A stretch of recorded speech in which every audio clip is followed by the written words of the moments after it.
Hola, ¿qué tal? Sean bienvenidos a un nuevo episodio completamente en vivo a través de YouTube de Noctámbulos Podcast. Este bonito Noctámbulos que se transmite cada miércoles. Cada día de miércoles. Cada día de miércoles es miércoles de Noctámbulos o es un Noctámbulos de miércoles. Noctámbulos de miércoles, suena bien. Que por primera vez se está transmitiendo directamente en su propio canal de YouTube. O sea, Sí, nuestro muchacho, güey, ya se independizó. Ya puso... Rivita. Ya puso, sí, salida el cuarto, del que viola las reglas de la CFE, así de la luz, porque está chocando con un poste el pendejo. Y los del INEGI llegan y le juro que aquí viven 2 personas. Con 4 aires acondicionados ahí. Sí. Bueno, ya se independizó nuestro... 150 pesos de luz. Digo, tiene una tienda con chingos de refrigeradores y todo. Sí. Que dato curioso, cuando pones una tienda aquí en México, si van luego los de la luz a revisarte porque como consumen mucha energía, no nada más porque quieren que pagues más, que sí, sino porque tienen que cambiar tu tipo de voltaje. Ajá, Y a mis papás les cayó, güey, y sus papás después de eso dijeron, a ver, y pusieron un pagote bien grande a la CFE. Sí, claro, porque hay que ser honestos. A lo que iba es que nuestro muchacho, es decir, Noctámbulos, ya creció después de 182 episodios, por fin se fue de casa. Hay güeyes que se van en mucho más tiempo de la casa de sus papás. Saludos a todos los que tienen más de 25 y viven con sus jefes. Y nada, estoy muy contento porque estamos ahora sí acá. A veces es por necesidad. La necesidad de no ser un adulto independiente. La necesidad de huevonear. Sí. Pero bueno, no, la verdad está muy cabrón el tema inmobiliario en el mundo. Yo sé que comprar una casa ahorita está cabrón, tener tu propia vivienda, la renta está carísima. Y pues es como la persona esa que puso un tuit, ¿no? De que no, pues yo soy independiente, nada más mis papás me pagan comida, escuela y todo, pero pues yo pago mis cosas. Sí, mi maquillaje. Ajá, algo así. No, pero sí, luego también hay gente y hay casos de personas que cuidan a sus papás porque están enfermos, ya no trabajan, entonces viven con ellos, pero es como que mantienen la casa. Bueno, hay de todo. Bueno, ni me presenté. Yo soy Kevin García Maskerman. ¿Con quién en estoy hablando? Este nuevo programa en YouTube. Bueno, para el señor YouTube esto es nuevo, así que Episodio 1. 1.83, es lo que no se ve el punto. Y estoy como siempre con mi queridísimo amigo, compañero, hermano, casi novio, el señor Emanuel Morales Nightcrawler. ¿Cómo estás, güey? Hola, muy bien, muy contento de estar aquí en casa, de estar en el propio canal de Noctámbulos. La verdad sí se siente chido. También veo que pues la gente está como emocionada, ¿no? Es raro porque es de esos cambios que realmente no se notan si no te escuchas en Spotify o en otro lado. No, dices a mí no me importa. Absolutamente nada. Pero aquí hay festividad, aquí la gente está contenta. Bueno, vamos a empezar entonces con este caso que les traigo que me pareció muy interesante. Y me pasó al revés que casi siempre. Normalmente encuentro un caso que suena sencillo y luego me voy encontrando con más y más datos y más cosas y entro en un agujero de conejo. Y con este fue al revés. Realmente encontré que es un caso con muy pocos detalles y que los detalles que hay básicamente desde el inicio son los mismos que han permanecido a lo largo del tiempo. Y eso es lo que me pareció muy interesante, porque es un caso en el que literalmente no se ha avanzado nada desde el primer día en que ocurrió. No mames. Y eso es algo que nunca me había topado. O sea, no hay nada más que la investigación inicial. Sí, nada nuevo además de eso. No, sí. Qué bueno, es qué algo bien extraño. Ok. Vamos a dar inicio. Se dice que no existe el crimen perfecto, que los criminales siempre terminan por descuidarse y dejar algún indicio involuntario que los vincula con sus actos. O voluntario. O voluntario también. Pero el caso que les traigo esta noche, ya sea por la falta de tecnología de la época, por el tiempo que ha pasado, o simplemente por la buena suerte del perpetrador, que también puede ser, podría acercarse bastante a ser un crimen perfecto. Pues en el momento en el que estamos transmitiendo este episodio, faltan menos de 2 meses para que se cumplan 100 años de este violento crimen. 100 años donde el caso simplemente se ha quedado congelado. Lo que es un hecho es que el culpable, o los culpables, ya no pagaron por ese crimen al menos. Si es que cometieron algún otro y los llegaron a atrapar por ello, pues sí. Pero al menos por este crimen, quien lo haya hecho, no. Y ni siquiera se sabe quién es. Ni hay sospechosos, ni hay nada. Hoy les contaré la historia del misterioso asesinato de Nels y Annie Anderson. Nels Anderson, de 43 años, y su esposa Annie, de 39, eran una pareja muy apreciada en su comunidad. Nels era barbero y Annie le ayudaba con la administración de su negocio y también en el área de marcelado. Y yo me pregunté qué chingados es marcelado. Así que al buscar, resulta que es una técnica muy popular para ondular el cabello entre las mujeres que estaba muy de moda en los años 20. Si han visto fotos de esa época, tenían esos sombreritos como con telita y el pelito así. Como lo que le llaman waffleado o algo así, similar. Es como el peinado de Betty Bob, ¿no? Betty Bob. Ese es el peinado. Lo que tenía Betty Bob. Ajá. Por cierto, súper rápido, estoy muteándome y desmuteándome porque tienes algo de eco. Entonces me quito para que todo tu caso no se escuche con eco. Va.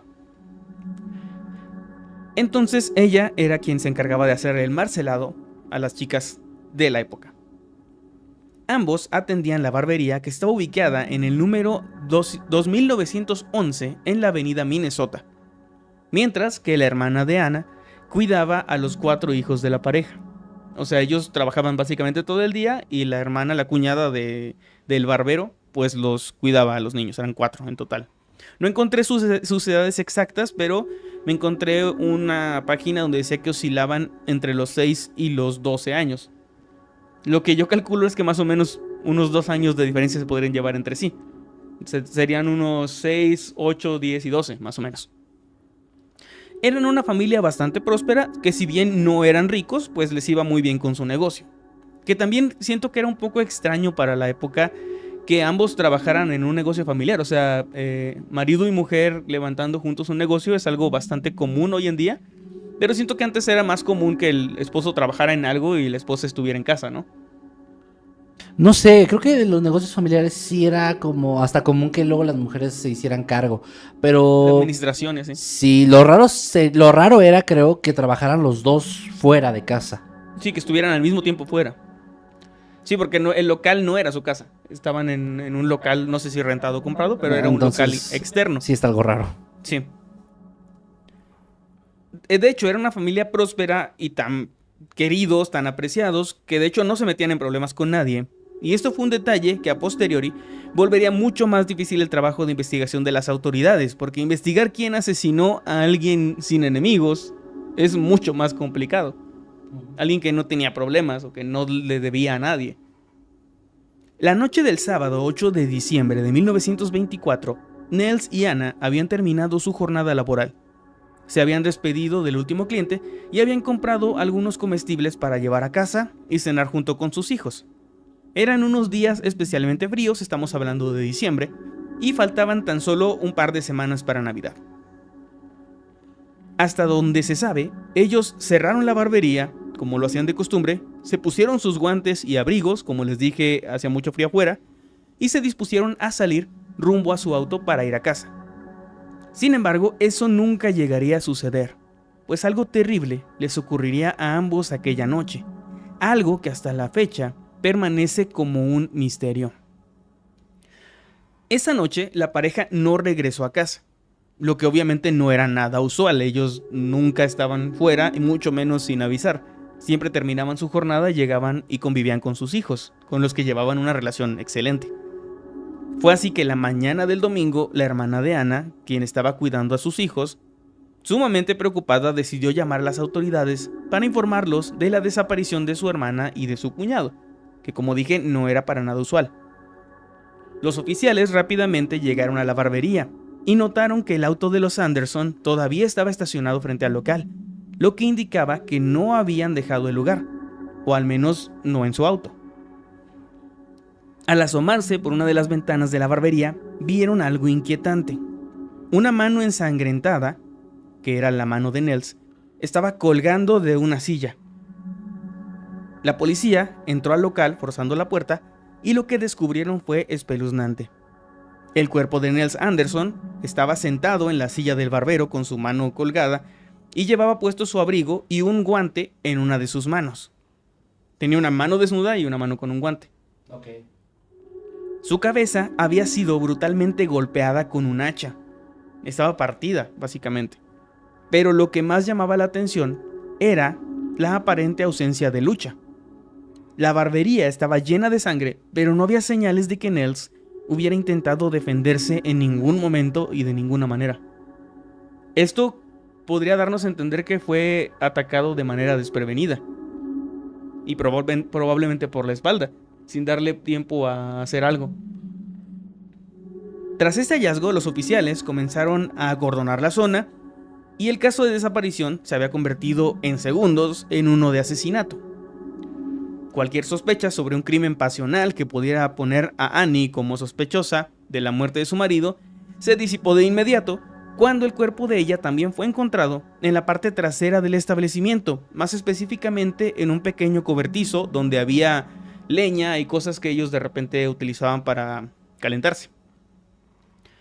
Ella también llevaba su abrigo y su sombrero estaba puesto, lo que me llamó la atención porque le dieron un hachazo en la cabeza sin que su sombrero se cayera ni se lo quitaran. Está rarísimo. Su cuerpo estaba tirado en el suelo en medio de un enorme charco de sangre y con un hacha tirada junto al cadáver. Esta hacha, al parecer, había sido el arma homicida. De hecho, esta hacha se identificó como una que era propiedad de ellos y que estaba en ese cobertizo y se usaba para partir la madera. No era algo externo ni algo que el asesino hubiera llevado consigo. Es algo que encontró en el lugar, lo que también es un detalle importante. Sí, porque, o sea, puede implicar que la persona no iba tal vez con la intención de matarlos, o sí, pero justo no preparado. También eso implicaría que pero fue la segunda víctima, porque el hacha estaba al lado de su cuerpo y no... Exacto. ¿Cómo se llamaba el señor? Nels, sí. Wow, pero está muy interesante. Al parecer, había un camino de sangre debajo del cuerpo de Ana, lo que sugería que ella había sido atacada y asesinada, al parecer, en el salón de marcelado, que es donde ella trabajaba, que era un área aparte de la barbería. Y posteriormente su cuerpo sin vida había sido arrastrado hasta el cobertizo, donde había sido dejado junto al hacha. Aquí también puede ser que ella haya sido atacada primero, llevada ahí, y luego atacado a Nels y llevado el hacha, pero no tendría... Para Está mí raro. No tiene tanto sentido. Porque además él parecía que no luchó, como si hubiera sido agarrado desprevenido. Sí. Y es difícil que no escuchara la lucha o el ataque de su esposa. Lo de la lucha que mencionas es interesante, porque al igual que en la escena del asesinato de Nels, Ana tampoco había mostrado signos de lucha. O sea, ella tampoco se había, o no se había dado cuenta, o no hizo por defenderse, lo que es extraño. Desde un primer momento, la policía descartó que el crimen hubiera sido motivado por un robo, ya que la caja registradora no había sido tocada, y esta estaba repleta de billetes y de monedas. Además, ambos cuerpos tenían dinero en sus bolsillos y llevaban todas sus joyas y pertenencias del día a día. En ningún momento les robaron nada.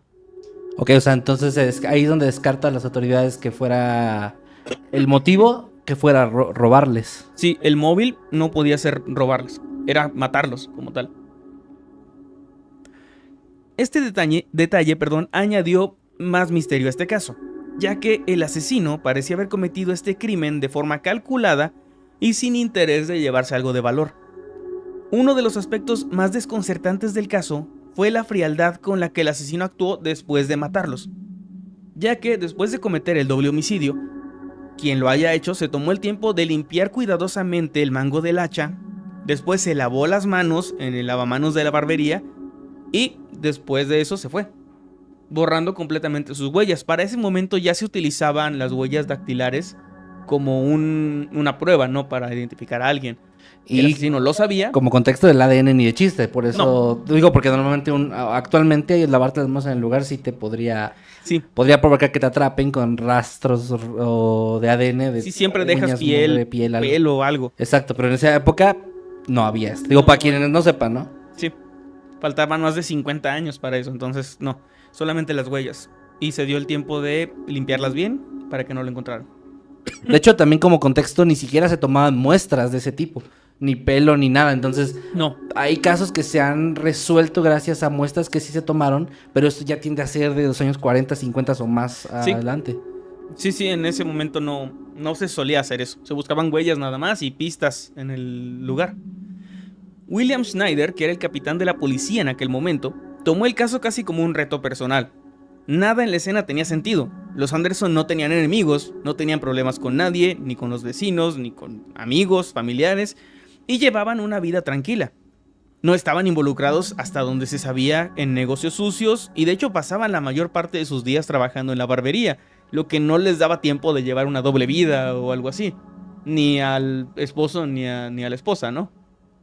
O sea, estaban juntos todo el tiempo y cuando estaban en casa estaban juntos también. Entonces, era complicado hablar de algo de amantes o cosas similares.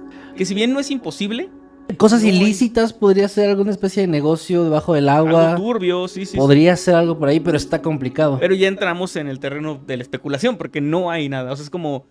hay muchas posibilidades que igual y sí, pero no hay nada concreto que te pueda llevar a eso. Sí, no. El capitán intentó por todos los medios recuperar huellas dactilares del lugar, pero sus esfuerzos simplemente no dieron resultados. Todo indicaba que el asesino no había usado guantes, pues no había fibras que indicaran esto. Pero de todas formas, nunca pudieron obtener una sola huella en el lugar que no fuera las de los Anderson. O sea, también, perdón, pero ahí eso también implica que esta persona sí tenía cierta experiencia o conocimiento en esto. Sí, no era un una errático. Así súper... O sea, no fue una coincidencia, o sea, tiene que estar planeado de alguna forma. Ok, qué turbio. La teoría más aceptada en aquel momento fue que el asesino, tras cometer el crimen, habría abandonado la ciudad subiendo a un tren. Esto por la cercanía de las vías. Y esto ya nos habla de la ambigüedad de lo que se tenía, porque es como, bueno, ok, está huyendo sin sombrero, ¿no? Básicamente es eso. No, y pues sí, como dices, ya todo entra en el terreno de la especulación. Sin pruebas, todo es especulación. Como cerca hay trenes, seguro se subió un tren y por eso no lo encontramos en la ciudad. Bueno, pero el móvil del asesinato simplemente era desconocido. Nadie parecía tener motivos para matarlos, lo que podría dar pie a una serie de teorías, supuestos y conjeturas que entran más en el terreno de la especulación debido a la falta de pistas. A pesar de los esfuerzos por encontrar al culpable, la búsqueda no produjo resultados. Prácticamente todas las pistas recabadas ese primer día son las únicas con las que se cuenta hasta el día de hoy, 100 años después. Hay casos, como mencionabas, donde son cold cases, estos casos fríos, casos ya no descartados ni cerrados, pero como que ya no se están investigando, que de repente sale nuevas tecnologías que pueden ayudar, pero en este caso es muy complicado, no hay muestras ni siquiera de pelo, de algo que pudiera ayudar. Además, en ese momento no existían estas pruebas, así que tampoco alguien las recabó. Y es algo muy complicado. Y es aquí donde llegamos a lo que les decía. Realmente más allá de estos detalles, de cómo los encontraron, no hay nada. No hubo una lista de sospechosos. No hubo realmente pruebas de otra cosa. Testigos hay pocos. Hay uno más adelante que les voy a contar que me dio mucha risa. Pero es el único testigo que entrevistaron. Un loquito del centro, güey. Mira, pero... Ok. Vamos entonces al terreno de las teorías. A ver. Fíjate, pensé que no iba a haber tantas teorías considerando que no hay mucho, pues pero... son más teorías de la gente en internet que de las autoridades. O sea, son más como especulaciones de la gente que me encontré. Algunos hablan, por ejemplo, de un ataque personal premeditado, que esto sí lo veo muy lógico, pero no te dice mucho. Ya que el móvil podría haber sido una venganza, alguna disputa por negocios, algún asunto personal no resuelto, porque no es un robo y porque se ve que fue como... La intención era matarlos a los dos, no nada más allá. No quedarse con el negocio, no robar nada, no incendiar nada, o sea, era como con ellos directamente. Pero es muy ambiguo desde mi punto de vista. O sea, sí fue alguien que los quería muertos, pero no hay un móvil. La otra es un ajuste de cuentas equivocado que me pareció interesante. Por esos tiempos, en años 20 y por la región ya había ciertos problemas con la mafia. Y se cree que es posible que el asesinato de los Anderson estuviera vinculado a una deuda, un problema financiero, no querer pagar la clásica cuota de protección, o ser ellos víctimas de una confusión y que estuvieran buscando a otras personas y se confundieran de lugar o de descripción y los mataran, y por eso es que no había un móvil de robo. Que aquí algo interesante sería también tomar en cuenta que podría haber sido contra uno de ellos y el otro fuera asesinado como para eliminar testigos, ¿no? O sea, no necesariamente tiene que ser contra ambos. Podría ser cosa de uno de los dos que confundieran a uno y pues sí, ¿no? Y bueno, esta teoría explicaría por qué el asesinato fue tan violento. O sea, por qué fue como que con saña, ¿no?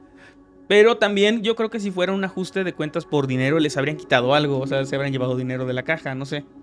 Pues quién sabe. Es que también quién sabe. Es que es una cosa muy... Ya existen las pistolas en esa época, entonces... Sí, claro. O sea, también un disparo sería más... Pareciera que no iba armada la persona. También a mí me da la sensación de que lo conocían, si es que no había una lucha, ya habían cerrado la barbería.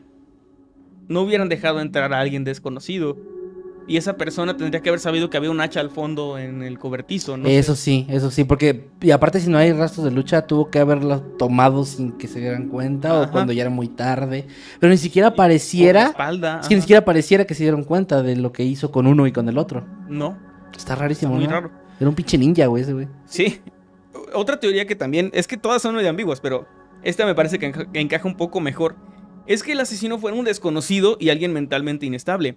Que simplemente estuviera en ese lugar una persona con problemas mentales que pasara por ahí y que por alguna razón enfureciera y los matara sin razón, sin un móvil, sin un motivo.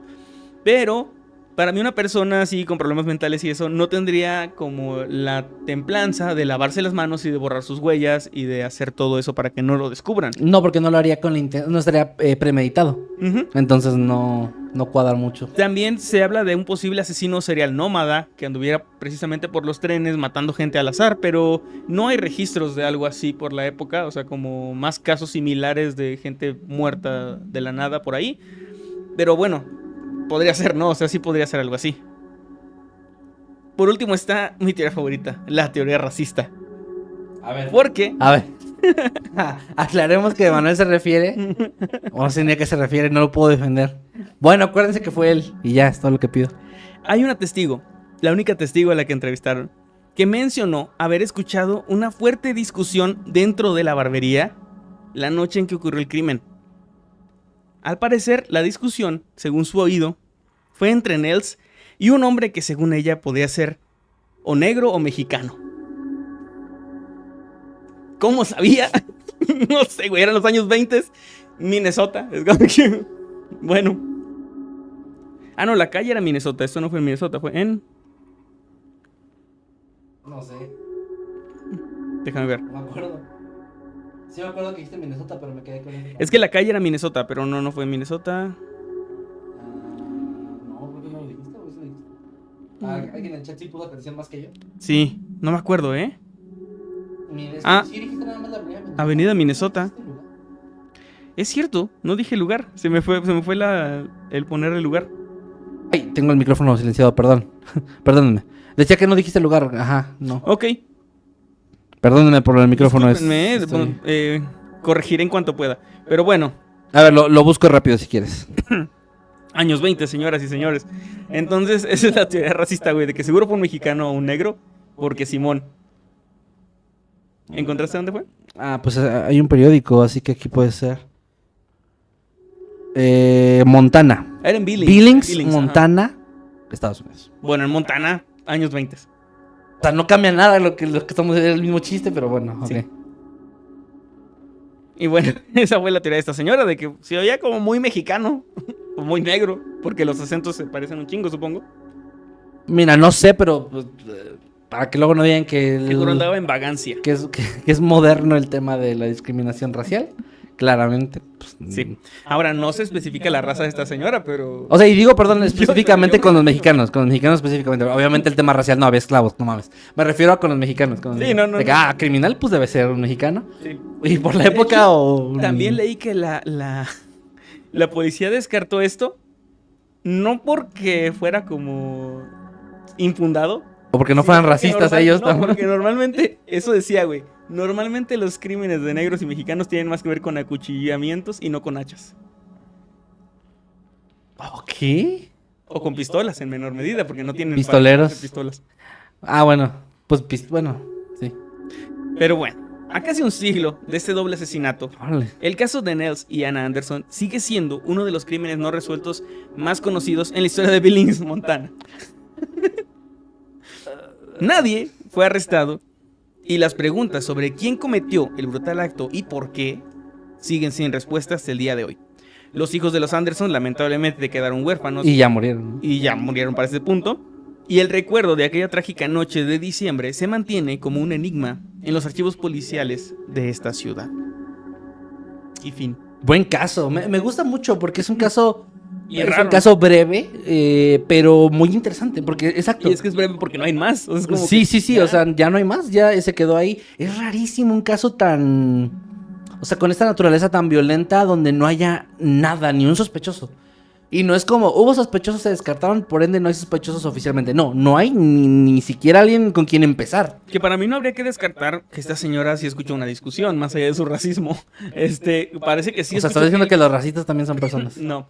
¿No son personas? No, estoy diciendo que sí escuchó a alguien discutir con él, o sea, como que él con otro hombre. Ok. No con su mujer, entonces yo creo que sí podría ser, pues que ella sí fue testigo de quien haya sido, pero su racismo la llevó por otros caminos. Sí, ok.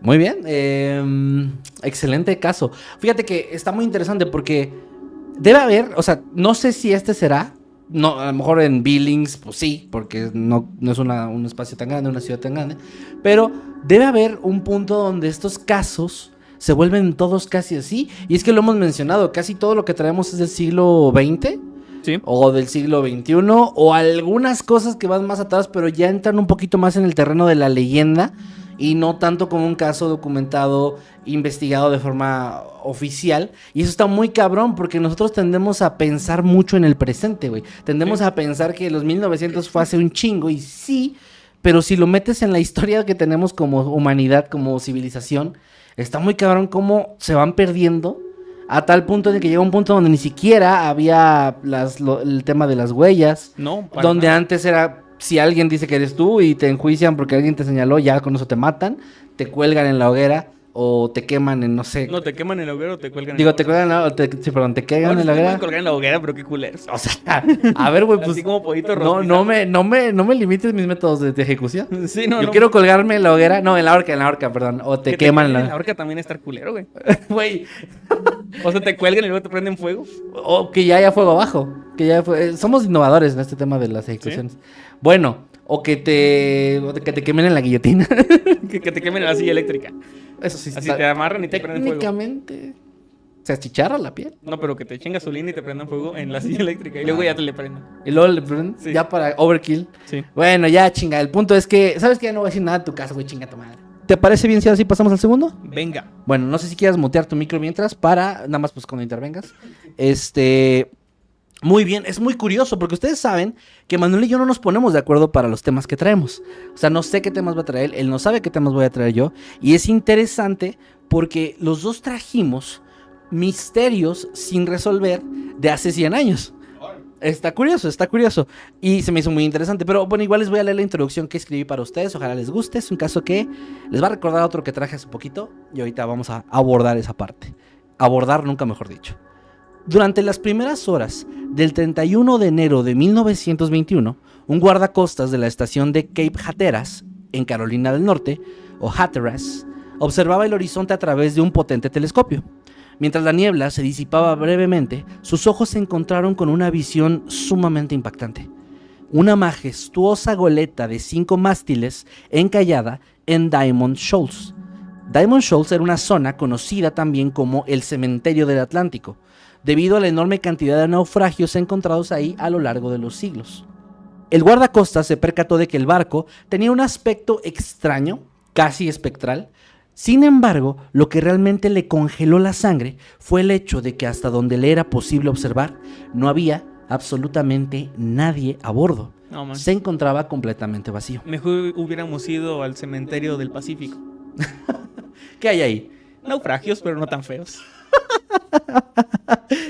Se trataba del navío Carroll A. Deering o Carroll A. Deering, un barco utilizado para transporte de mercancías comerciantes.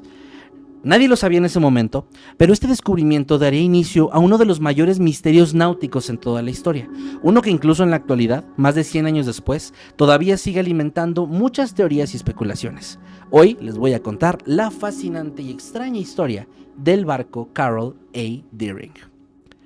Esta legendaria goleta fue construida en el año 1919, apenas unos años antes. ¿Qué es una goleta? ¿Es la de velas? Ajá, y bien pinche enorme esa chingada. Esas que son así como que tienen 300 velas. Ajá, más o menos. De hecho, sí, las goletas hasta se usaban en guerra.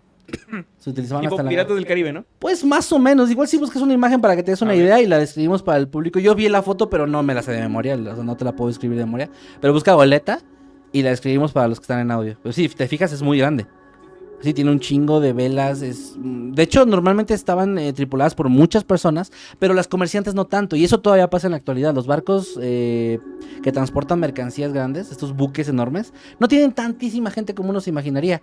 Y eso mismo pasaba acá. Cuando no era necesario, pues no llevaban cantidades exorbitantes de gente. De hecho, puedes buscar el Carroll A. Deering si quieres ver la foto tal cual del barco. Ahora, como dije, la construyeron en 1919. Una época en la que los grandes veleros comerciales ya estaban en declive debido a la creciente popularidad de los barcos de acero y barcos a vapor.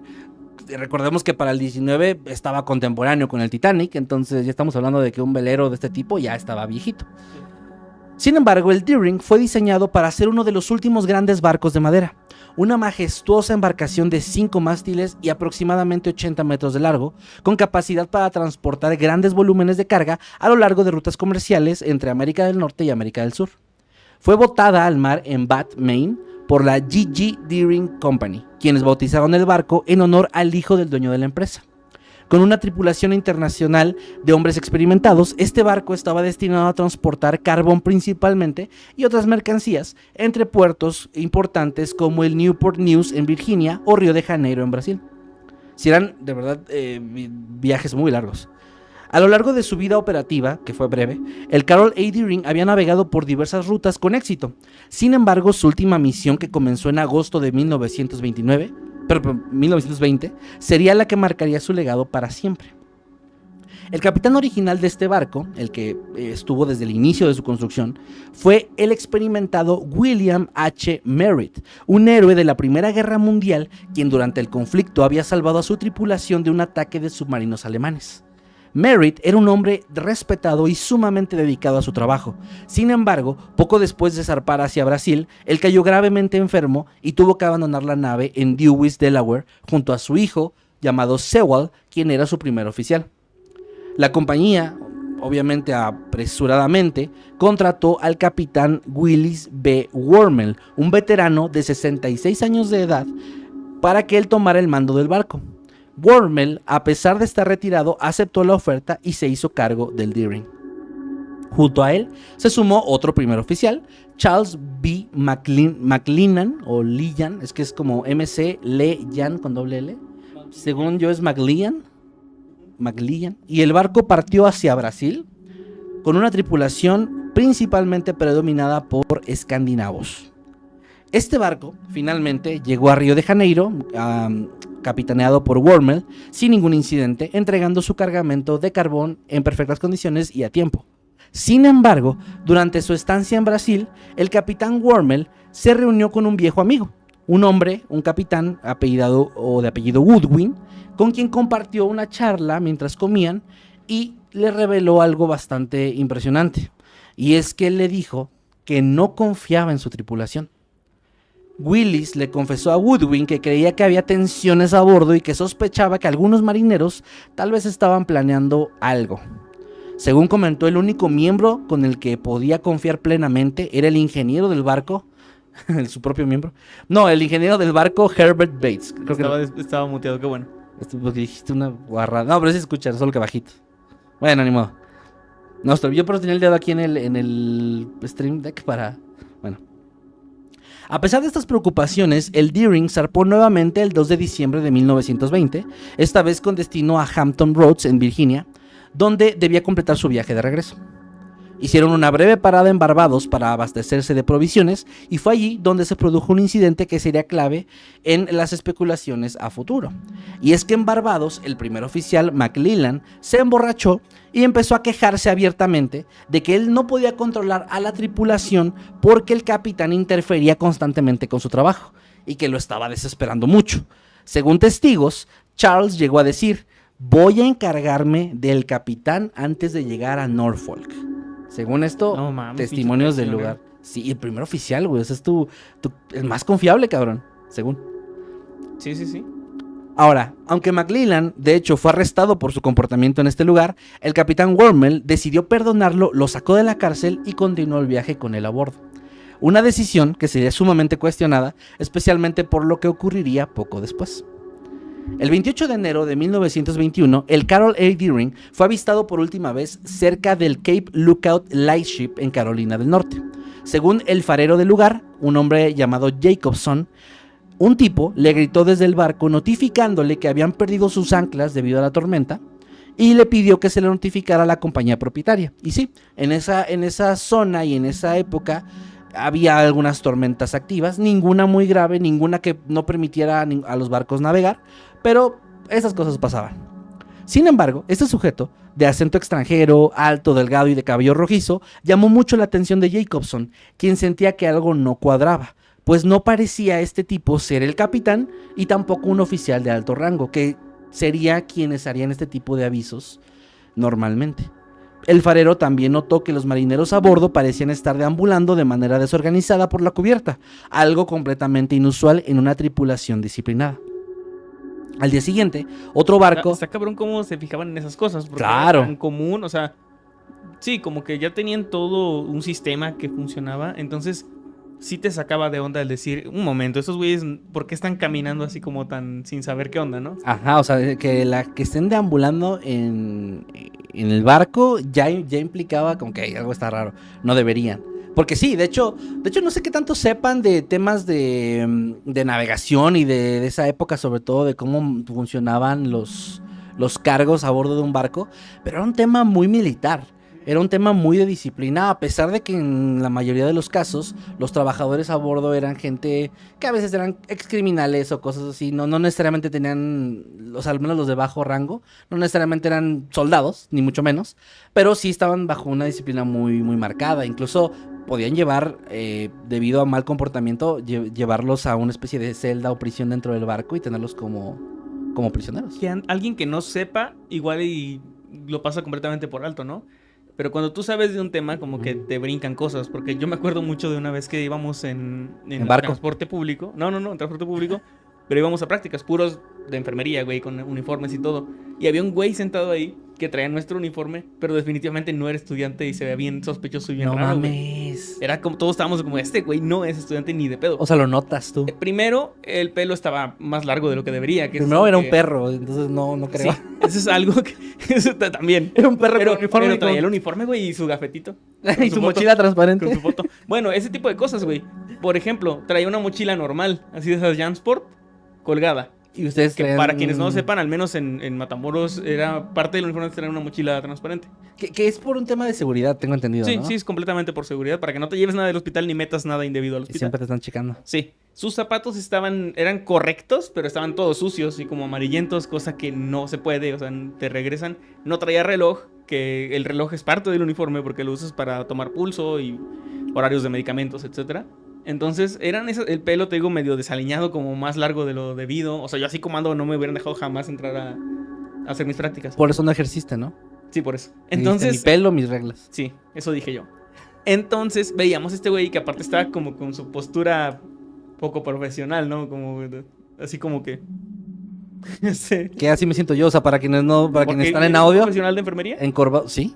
Ah, entonces, no, discúlpame. Y capitán de barco. Y capitán. Primer oficial. Pero bueno, son cosas que igual alguien que no sepa lo ve y dice, pues este güey es un estudiante de enfermería medio desaliñado, pero para nosotros era como que no sé qué está haciendo este güey, pero no es. Pero sí, está cabrón como tú sí notas, o sea, sí, cosas que depende que hagas, notas definitivamente ciertas características que alguien que no sepa de eso, pues ni de pedo. Y que yo supongo que a nivel militar es igual. Les traje hace no mucho este caso los japoneses voladores, donde uno de los hijos de un militar decía que esos que lo llevaron no eran militares precisamente por cosas como los zapatos que no eran de la medida. Exactamente, justo. Que no le ajustaba la chamarra. O sea, ese tipo de cosas tú las notas. Bueno, pues algo, sí, este farero obviamente tenía esa experiencia y lo notó. Ahora, al día siguiente, otro barco avistó al Deering navegando rumbo directo hacia los peligrosos bajíos del Diamond Shoals, esta zona que les había mencionado antes. Aunque observaron el extraño curso que seguía este barco, nadie intentó comunicarse con él, asumiendo que los marinos a bordo cambiarían de rumbo al avistar el faro de Cape Hatteras. Lo que nadie sabía es que esta sería la última vez que alguien vería al Carol A. Deering en movimiento. Y es así como regresamos al 31 de enero, cuando el guardacostas llamado C.P. Brady divisó la enorme goleta encallada. Brady notificó sobre su descubrimiento. Sin embargo, debido a las condiciones meteorológicas, los equipos de rescate no pudieron abordar el barco hasta el día 4 de febrero, y al hacerlo todos se quedaron perplejos. El barco estaba desierto, la tripulación de 12 hombres había desaparecido sin dejar rastro, y sin embargo, lo más inquietante era el estado en el que se encontraba el barco. Los dos botes salvavidas estaban desaparecidos, lo que indicaba que tal vez la tripulación intentó escapar o evacuar del barco, pero no entendían por qué. La cocina estaba completamente preparada para una comida, lo que sugería que la evacuación, si es que fue lo que ocurrió de manera inesperada y apresurada.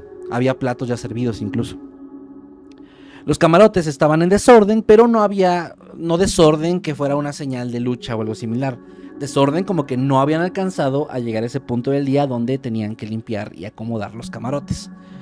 En el registro de navegación que habitualmente se mantiene, o es parte de lo que el capitán mantiene meticulosamente, se mostraba una interrupción en la escritura desde el día 23 de enero, con la letra posterior claramente distinta a la del capitán.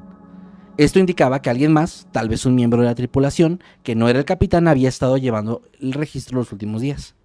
Este descubrimiento llevó a especulaciones sobre el destino del capitán Willis B. Wormel, planteando la posibilidad de que pudiera haber sido eliminado antes de la desaparición de la nave, o neutralizado al menos. O sea, ya no tenía el control del barco él. Además, el timón del barco estaba dañado, con el sistema de dirección completamente inutilizable. Los expertos, de hecho, no pudieron determinar si esto fue un acto deliberado de sabotaje o simplemente era un daño causado por las tormentas que azotaban en el área. Lo que estaba claro es que la nave había sido abandonada en condiciones que no justificaban un éxodo inmediato.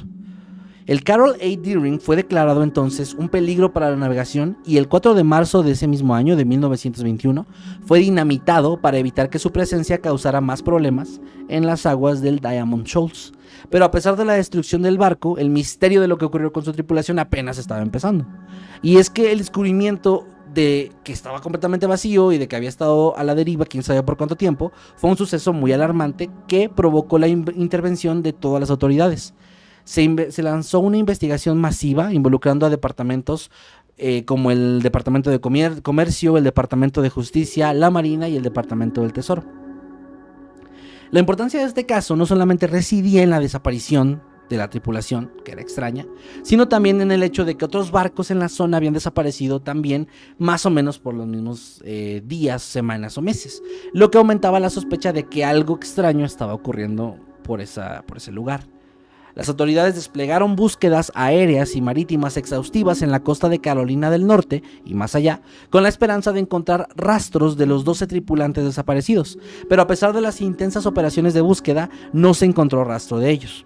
Los Diamond Shoals, esta zona que les decía, era un sitio difícil de navegar, pero los equipos de búsqueda estaban equipados con las mejores herramientas de la época, lo que hizo que la falta de hallazgos fuera pues algo desconcertante. No había ni cuerpos flotando, ni restos de botes salvavidas, ni ropa o pertenencias personales en el área que hubieran encallado también, que se hubieran quedado atrapadas entre las rocas, o que hubieran sido arrastradas por las olas hasta las orillas. No había nada.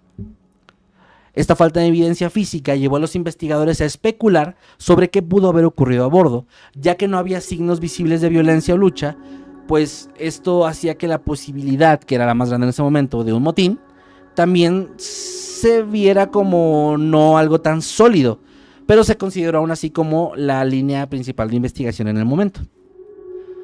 El secretario de Comercio, Herbert Hoover, quien más tarde iba a ser presidente de los Estados Unidos, el presidente Hoover, antes de ser presidente. El presidente Hoover, que era papá de la maestra Hoover, ¿no? Sí. Bueno, él, cuando era secretario de Comercio, tomó un interés bastante grande y personal en el caso. Él asignó a su asistente, Lawrence Ritchie, la tarea de coordinar personalmente la investigación. Ritchie comenzó a examinar los registros de los guardacostas y de las estaciones de faros cercanos, intentando reconstruir los últimos días de este barco, desde su avistamiento por el farero en Cape Lookout hasta su naufragio en Diamond Shoals. Durante esta etapa de la investigación, los equipos analizaron si el Deering podría haber sido capturado por piratas o si habían sido víctimas de un complot diferente o un complot internacional. Este último escenario tenía a peso, sí, pues se sabía que en esa época existían tensiones globales bastante significativas. Acababa de terminar la Primera Guerra Mundial, incluida... Una época donde haya tensiones globales bastante significativas. Sí, qué extraño vivir en una época así. Muy raro, muy raro. Y bueno, en particular se descubrió durante una redada de la Unión de Trabajadores Rusos, una organización comunista de Nueva York, que se encontraron documentos que sugerían la posibilidad de ataques a barcos estadounidenses para desviarlos hacia puertos soviéticos. Pero, aunque esta teoría sí parecía plausible para algunos sectores del gobierno, no había ninguna prueba concreta de que esto hubiera pasado o que vinculara esto con el caso del Carol A. Deering. Pues la verdad es que este tipo de conspiración, más bien lo que hubieran hecho es llevar el barco a otro lugar, no llevarse a la tripulación y dejar el barco a la deriva. O sea, esto no cuadraba, pero era una posibilidad que tenían. Porque bueno, Estados Unidos, después de la Primera Guerra Mundial y hasta la actualidad, pues estaban todos paranoicos con esas cosas. Aún así, las sospechas de una intervención humana externa siguieron siendo investigadas, lo que llevó a teorías sobre los piratas o contrabandistas de alcohol, pues la prohibición estaba en pleno apogeo en Estados Unidos en esa época. Había pensado yo en eso, en piratas, pero está raro si no faltaban tantas cosas, ¿no? No faltaban cosas, de hecho. Nada más los botes salvavidas. Porque hasta había platos ahí y todo. De hecho, ni siquiera tendría mucho sentido el tema de piratas con los botes salvavidas, porque los piratas no dejarían que se fueran en botes salvavidas. Bueno, ahora en abril de 1921 el caso dio un giro inesperado, algo que sacudió a todos los investigadores. Un pescador local llamado Christopher Columbus Gray afirmó haber encontrado a la orilla de la costa de Buxton en Carolina del Norte una botella de vidrio con un mensaje dentro. El mensaje, tras leerlo, Gray lo entregó de inmediato a las autoridades y decía lo siguiente: el Deering fue capturado por un barco que quema petróleo, algo parecido a un cazador. Se están llevando todo y esposando a la tripulación. La tripulación se esconde por todo el barco, no hay posibilidad de escapar. Quien encuentre esto, por favor, notifique a la sede del Deering. O sea, a la compañía, digamos. Pero dice se están llevando todo y no faltaba nada. Ahí te va. La esposa del capitán Wormel identificó que la letra le pertenecía a Henry Bates, el ingeniero del barco, el que dijo él que era la única persona en la que podía confiar. Este mensaje reavivó la investigación y llevó a que múltiples agencias gubernamentales, incluida la Marina de los Estados Unidos, comenzaran a explorar la teoría de que el Deering había sido atacado por piratas modernos o incluso, como dije, por contrabandistas de alcohol. La idea de un ataque pirata tenía peso, ya que las rutas por las que pasaba este barco eran zonas frecuentadas por este tipo de organizaciones. Sin embargo, el mensaje también generó rápidamente escepticismo. Algunos investigadores se cuestionaban el hecho de que un miembro de la tripulación, además de que pudiera conseguir la botella, el papel, la pluma, escribir todo esto y lanzar la botella al mar, que pidiera que se le notificara a la compañía y no a la guardia costera o a la policía. Estaba extraño esta parte. Sí, a las autoridades, ¿no? ¿Para qué quieres algo administrativo? Exacto, estaba muy raro. Christopher entonces fue interrogado en muchas ocasiones por agentes federales y finalmente la verdad salió a la luz.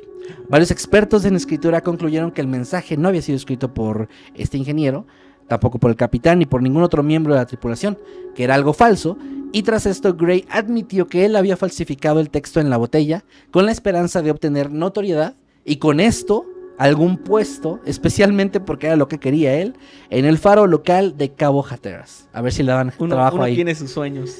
Pues mira, era el sueño americano del siglo... Sí, yo quiero trabajar en el faro local. Quiero trabajar en el faro local. Y estoy dispuesto a mentir y todo para llegar Me ahí. quiero hacer famoso para trabajar en el faro local y ya. Que la gente cuando vea el faro en la noche diga, ahí trabaja un famoso. Bueno, este fraude significó un duro golpe para la investigación, pues otra vez los dejó en este callejón sin salida donde no había ni respuestas, ni pistas, ni nada. Ni salida. No. Después de más de un año de investigaciones intensas, las agencias gubernamentales involucradas, incluidas la Marina, el Departamento de Tesoro y el Departamento de Comercio, comenzaron a retirar sus esfuerzos. A pesar de haber revisado todas las pruebas disponibles, interrogado a decenas de testigos y explorado múltiples teorías, el destino final de la tripulación del Carol A. Deering seguía siendo un misterio. Y algunas de las teorías más interesantes son las siguientes que les voy a contar, de las que sí se investigaron, otras que no. Un motín. Esta teoría especialmente por las tensiones que había entre el capitán Wormel y el primer oficial McLellan, llevaron a muchos a creer que la tripulación podría haberse amotinado. McLellan, con ese comportamiento que había mostrado errático y las amenazas que había hecho en Barbados, parecía ser el principal sospechoso. Sin embargo, aquí hay una pregunta muy importante. Si es que hubo un motín, ¿por qué la tripulación abandonó el barco, un barco en buenas condiciones, y se arriesgó a una muerte segura en el mar? ¿Por qué no simplemente desviar el curso, ir a otra parte y desaparecer? Que era lo que pasaba en muchas ocasiones. Sí, escaparte para que no te apresen o lo que sea. Y además esto implicaría que lo hicieron cerca de la costa de Carolina del Norte, porque el barco encalló ahí. Es decir, que bajaron en los botes salvavidas después de amotinarse muy cerca, y eso no tendría sentido, porque si se amotinaron, obviamente esto era algo ilegal, incluso en la época y todo, entonces lo que buscarías es irte a un lugar donde no te reconozcan, empezar una nueva vida o algo similar, no bajarte cerca de donde sabes que te pueden identificar y donde seguramente vas a llegar a la costa y no tardarán mucho en saber qué está pasando, ¿no? Es una teoría como muy fuerte, pero también que tiene sus huecos bastante grandes. La segunda teoría, ya la mencioné, es la de la piratería. Según esta teoría, pues el barco pudo haber sido capturado por piratas, dado a el tema de la prohibición que estaba en pleno apogeo, y esto ya, como dijo Manuel, también en este caso aplica. Ya las mafias y todo esto estaban bastante fuertes, contrabandeando cosas y así. Pudieron haberse simplemente cruzado, visto algo que no debían o algo similar, o simplemente sido atacados para saquearlos de alguna manera. Pero, pues, no había realmente, más allá como que fuera la teoría de que pudieron haber tenido este final, no había nada que vinculara con esto. No había señales de lucha, no faltaban cosas en el barco como que hubiera sido un robo. Y además también, o sea, se hubieran robado el barco, no lo hubieran dejado a la deriva. Sí. Otro más, huracanes. Algunos meteorólogos sugirieron que la tripulación podría haber sido sorprendida por una serie de tormentas bastante grandes en el Atlántico, pero los registros climáticos indicaban que tanto el Deering como otros barcos que desaparecieron en esa zona estaban fuera de las zonas de las tormentas más fuertes cuando desaparecieron. Sí estaban cerca de algunas, pero ninguna tan fuerte como para provocar esto, y de hecho la prueba estaba en que el barco estaba intacto. Entonces eso también se fue como descartando. Y por último, obviamente, tenemos la parte paranormal, sobrenatural y mística de la historia. Extraterrestres. Y fíjate que es que son los 20, todavía los extraterrestres no eran famosos ni... Qué raro, ¿no? O sea, sí. Fueron así como que en la época de las pirámides, luego nada, y luego por ahí de los 40s, otra vez un 50, ajá. Un chingo de historias así de la nada, o sea, qué raro. Hasta se sospechara uno que son puras mamadas, pero no creo. No. Bueno, aunque el Carroll A. Deering encalló fuera del área, con esta área tradicionalmente asociada con el Triángulo de las Bermudas, muchos investigadores y escritores de lo paranormal comenzaron a vincular el caso con esta región. El primero de ellos fue un hombre llamado Charles Ford, quien incluyó el caso en su libro L-O, signo de exclamación, abordando el caso en un contexto misterioso. Sin embargo, pues no existe ninguna evidencia que sugiera que lo que ocurrió con el barco pudiera estar relacionado con fenómenos sobrenaturales, más allá de que estaban cerca del Triángulo de las Bermudas. Pues, yes, estirar la liga un poquito. Pero cerca así como de... Si viajaban 100 kilómetros para allá, estaba el triángulo. En la orilla del triángulo. Ajá, sí, es como, no. Pero, ojo que este caso, o sea, sí se abordó mucho durante muchos años como... Vaya, o sea, sí fue un barco fantasma en el sentido de encalló todo este tema de que no hay nada, del misterio, pero no había ninguna prueba. Como nunca hay. Ahora, sin embargo, ninguna de estas teorías tenía la cantidad de pruebas sólidas suficientes como para seguir por alguna de las líneas de investigación, especialmente la del triángulo. Y así, en 1922, la investigación fue oficialmente cerrada sin una conclusión definitiva. Las autoridades dejaron el caso así como estaba, afirmando que ninguna de sus teorías había proporcionado una respuesta concluyente, y la desaparición de la tripulación del Carroll A. Deering fue catalogada como uno de los grandes misterios del mar, y el caso quedó archivado como otro enigma inexplicable de nuestra historia. Qué buen caso está. No lo conocía, o sea, no lo he escuchado para nada. Pero es muy interesante. Lo que me parece muy raro también es que nunca encontraron como algún tripulante nada, ni vivo ni muerto, o sea, que nada. Decía al principio que se parece un poco, pues estos casos así son, al que traje hace varios episodios del Mar y Celeste. Ajá. Hay otros que también los encontré como mencionados en este mismo caso, de un buque que también tenía como 300 personas y desapareció por la época. Otro que se llama, barco llamado Hewitt, con H-E-W-I-T-T, que tienen como estos casos similares. Sin embargo, todos esos tienen como el misterio chido, pero a mí me gustó como este caso en particular porque es de los que sí no tienen ni pruebas de nada, o sea, y por eso decía que se parecen mucho a nuestros casos de hoy porque son casos donde más allá de la investigación inicial hay poquísimo y no se avanzó nada. De hecho, en un año lo cerraron la investigación, o sea, de plano no había de verdad absolutamente nada por dónde avanzar.